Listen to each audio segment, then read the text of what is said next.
Hey, Kate, Dan, welcome to the show. Thank you, Steve. We're honored to be here. Thank you for having us. Thank you, Steve. So, look, I've known you guys for just over a year now. We've dined together at Spargo. We've enjoyed getting to know each other. But I was on your Clubhouse, and Clubhouse is one of those funny things. Can't kind of wrap my head around it. But I'm talking to a couple here that have had the longest running Clubhouse room. How long was that room going for? It went on for 85 days, 24 hours a day, 7 days a week, 1,500 of moderators that I have to lead globally because, of course, we have to take turns, right? So, yeah, it went on for 85 days, and we impacted about 810,000 listeners. 85 days. That is, I don't know of anything that I would want to be part of for 85 continuous days. So that's pretty spectacular. Now, we can obviously, and we're going to address the dominance you've had on Clubhouse, why you picked Clubhouse, what you're getting up to. But no one's got a background in Clubhouse because it's only been around for 10 minutes. So where has Kate and Dan come from that suddenly got them into a position to jump on a Clubhouse? Kate, what is your background? Yeah, so a little bit of story about me. I started with the e-commerce business from $20. I scaled it to $1 million after 12 months, and I sold over $15 million after 4 years. Lost that business. I created another boutique hotel from one room, started one room through Airbnb. I scaled it to 2 boutique hotel locations. And I created a medical spa in Orange County, started with 50 square feet and made it to the Inc. 5000 list as one of the fastest growing company in the US twice. I want to pick on something. You lost your e-commerce business. That word lost. How do you lose something? How do you lose a business? All right. So on our way to our wedding in 2018, right, a day we are flying to the Philippines, Amazon suspend my account overnight. Lost it. So I'm stuck with $1 million worth of inventory. I have $500,000 worth of products in the fulfillment center because this is during the holidays. It's the busiest time of the year. And for some reason, they suspend me. Didn't have any money coming in overnight. I have to say, Steve, I was depressed for the first 90 days. I'm thankful for Dan to kind of get me through it. But this is a day before our flight to the Philippines to get married. And did you ever get the business back? No, not at all. Did it? Now, here's the thing that I like, and I really want to, and I'm not trying to pick at scabs here, but isn't it funny in those darkest hours how you realize who you are and your strengths and your power? We all sit and cry. You know, there's been things that have happened to me and I've gone, oh my God. But when you look back, your greatest growth doesn't come from your success. It comes from those dark moments. Did it reveal much to you? Yeah, absolutely. At first, when you're going through that first 90 days, that was your identity. So hurtful. Like you have this thought in your head, like, what I'm going to tell my friends, they've known me as this, and I built this e-commerce, and you're thinking the worst of you. Like, that's the end of you. But looking back, man, that's the best thing that ever happened to me, or else I'm going to be, I cannot create a hotel brand. I cannot be creative because I'm stuck with running Amazon. But at the end of the day, it's really not smart for you to create a business on a rented land. I mean, that's the reason why I don't want to get involved with anything where my future relies on a big giant. Yeah, that's right. And a lot of people don't realize this, that a lot of their businesses are actually supported by, as you beautifully said, renting space on their digital platform. It's like today, people complain that they've got these Facebook communities and then all of a sudden they lose access for whatever reason to that Facebook page. And all that data is gone because, let's be blunt, they're borrowing it. They're borrowing it from giants. So be careful who you get in a bed with. It's an old saying, but it's still viable now. Dan, let's pick on you for a second. Give us a bit of background and the depth of you that brings us to today. Yeah, no, so great question there. I never wanted to be an entrepreneur. I actually wanted to be a C-suite of a Fortune company. I don't even know why. I didn't even know what that entailed. I didn't even know you could really own your own business, because the only time I tried, I failed when I was 20 years old, 21. So I think it was really, I wanted to be an executive because somebody told me I couldn't do it. So I worked for many years for different companies. I moved up. They moved me around the U.S. But the higher up I went, the more I realized I really hate being in the corporate environment. And watching Kate when she started the business, and at night I would basically work my full-time job, and then at night I would help with marketing and PR and different aspects of the business. And I realized that that's what I want to do. But I could never do what Kate does, in terms of, I am not the business starter. I'm more, involved with whether it's the marketing or the operational side or being involved in the business, because I am not fearless. So I have a lot of fear, and that's where I am today. Does that make you the intrapreneur? Maybe it does. It's someone taught me years ago, I think it was Cameron Howard, that taught me that there's entrepreneurs.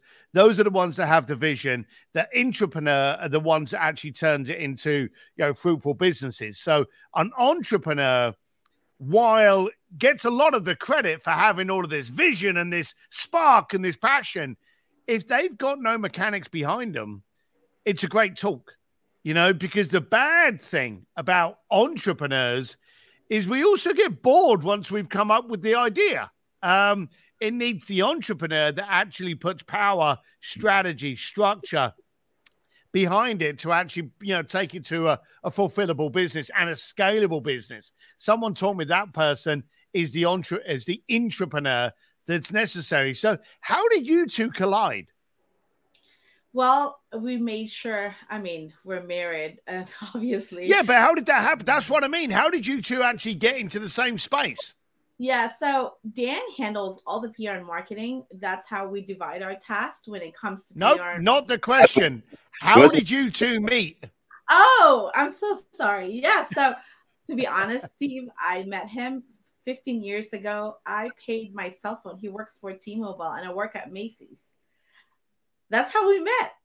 We've been friends for so long. Yes, we've been friends for so long. So I remember Dan drive this awful green Nissan, and we would go out, and he would valet his car in a nice hotel. So just drop me in a corner and embarrass your car. I don't want to be shallow, but it's that bad. Actually, funny enough, just to digress, when I was dating Claire, I only had a motorbike. So the only way that I could pick her up where she didn't have to shove her fully made up hair under a crash helmet was to pick her up in the work truck. So I used to literally drive up to her house in a construction truck, and I would hoover out her seat, but the back of the truck was full up of all the machinery. And that's how I used to take her to restaurants. But yeah, same kind of thing. So good for you. Good for you, Dan, and good for you, for Kate, for seeing beyond the disgusting Nissan. So you're both in e-commerce. You're both successful in it. You've both had scars from how bad it is. What made you wake up to this thing called Clubhouse? When did you first recognize it? Yeah, it was actually December 12, 2020, when I first saw, I think it was Perry Belcher posted something about Clubhouse. Like, what is this? And everyone wants to be part of it. Of course, it was invite only. So I decided to create my account. And one of my friend actually let me in, and I was fascinating at that time.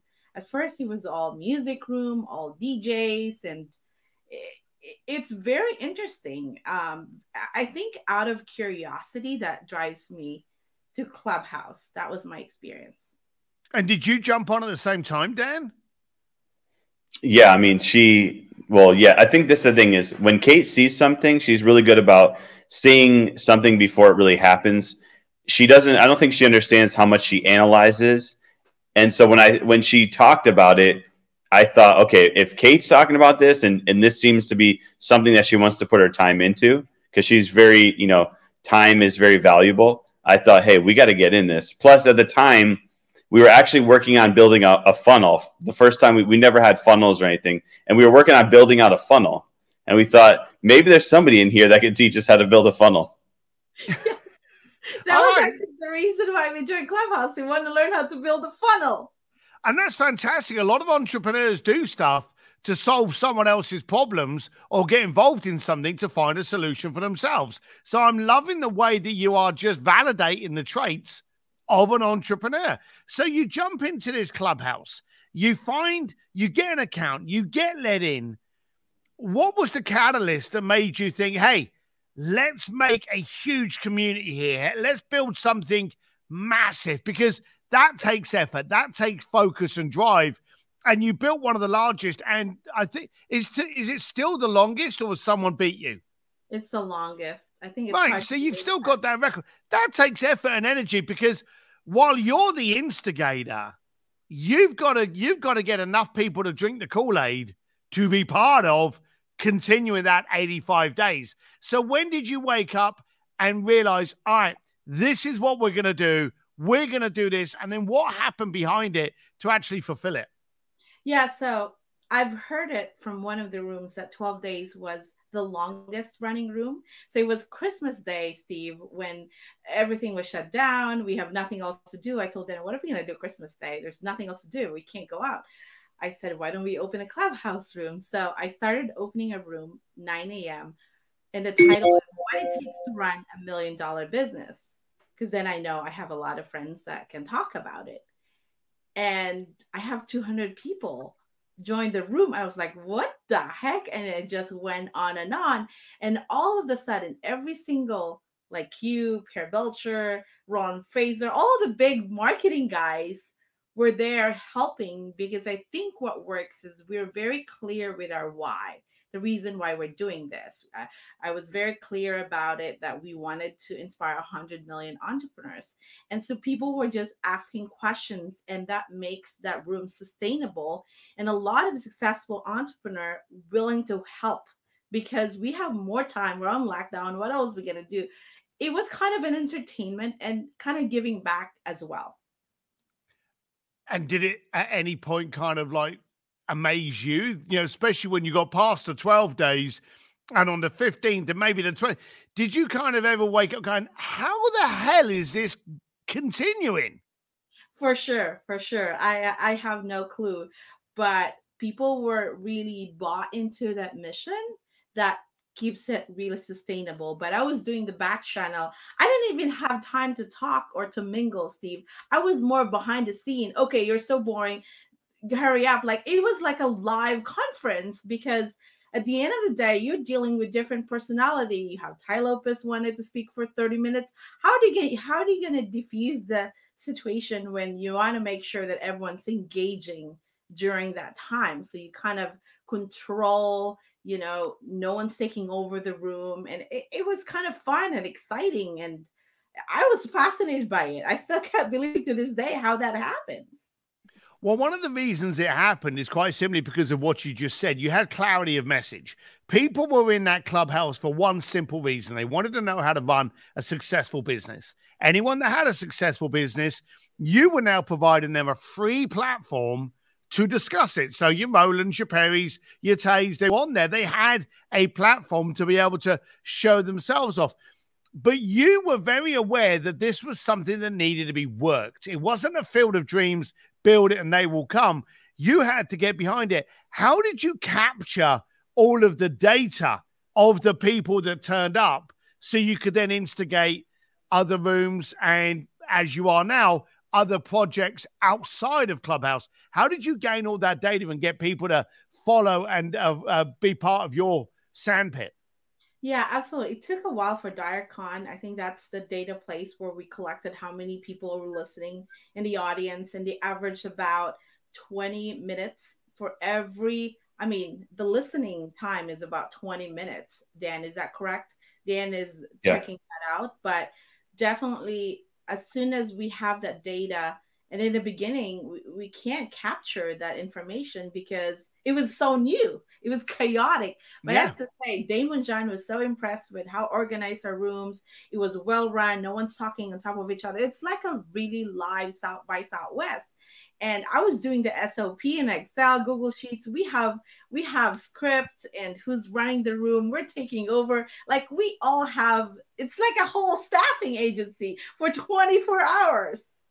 Yeah, I remember I was on one of your rooms and I remembered how clean it felt. And you're right, there wasn't the kind of like, hey, that's great. There wasn't the constant barrage to talk over.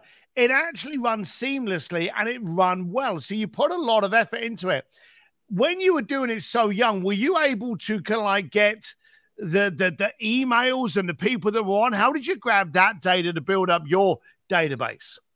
Well, I have to say, Dan, we have to hire a VA to message them one by one because there's no software that can capture the information. So I actually have, again, my hotel are shut down. So I have all this team that nothing else to do. So I said, let's deploy you all for Clubhouse. So that works out perfectly. So you repurposed the people that you had to get that data. And how much data did you collect off of those 85 days? How many people did you raise your database up to? I think we have about 30,000 and still working on it. That's beautiful. Now you've actually decided now to enter into something that's off the digital platform and into our hands. What? Because it's kind of funny. You've gone in reverse. You've gone new school to old school. So what is it you're actually doing now?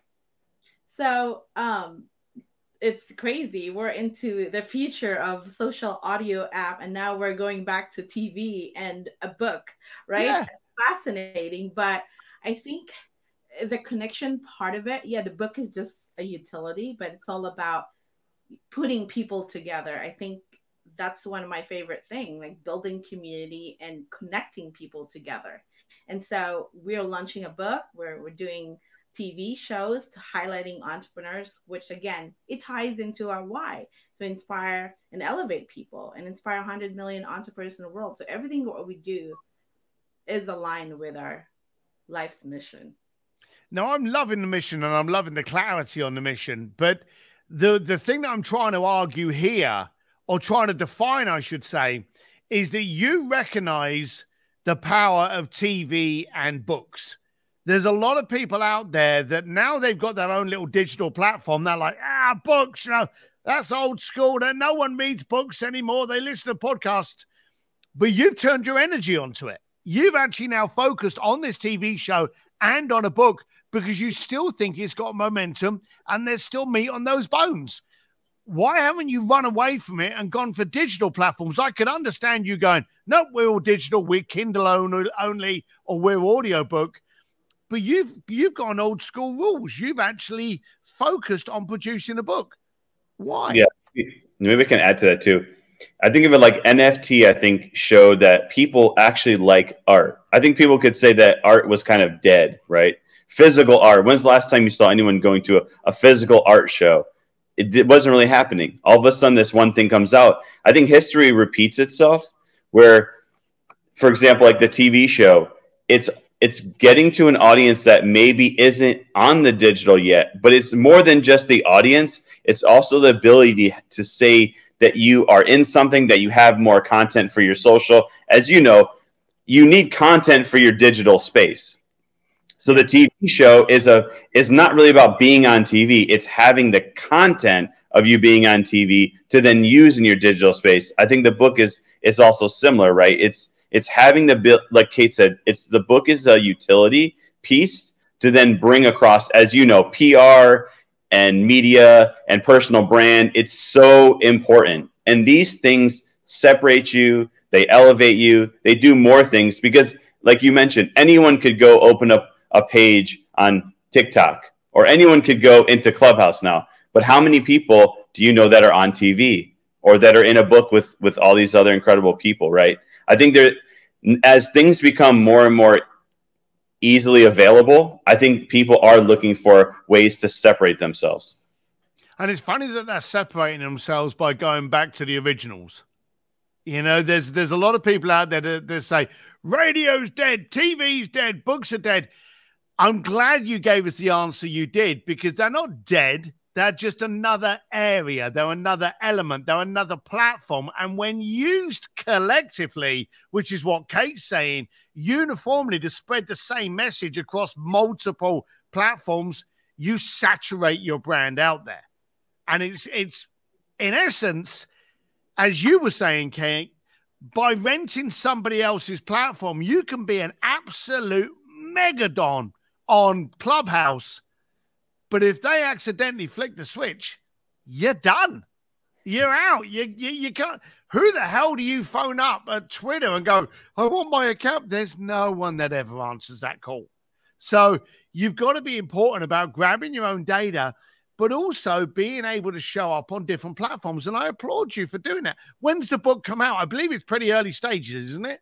Yeah, it's still early. We probably going to launch it towards the end of the year. It's 100 people that I have to collaborate.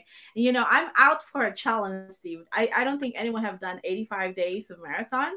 I've heard from people that tried to put this together. They said they gave up because it's hard. So now this is going to be my 2022 challenge. I'm going to prove to the world that I can make it happen. There you go. I'm putting it.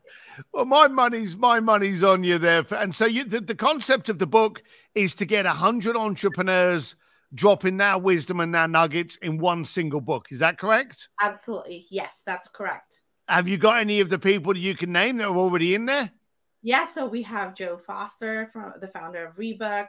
We have Kara Golden is on board. I'd love for you to be on board. I have Roland Fraser to be there, and a lot of great people. And I just got off of one of the MIT professor, and he's going to bring me some real unicorn that's not really just a corporate. It's a real company that started from zero to $1 billion revenue, like the real unicorn. So that was very awesome. Oh, I wish you well. I love your mission. So the big question is Clubhouse dead?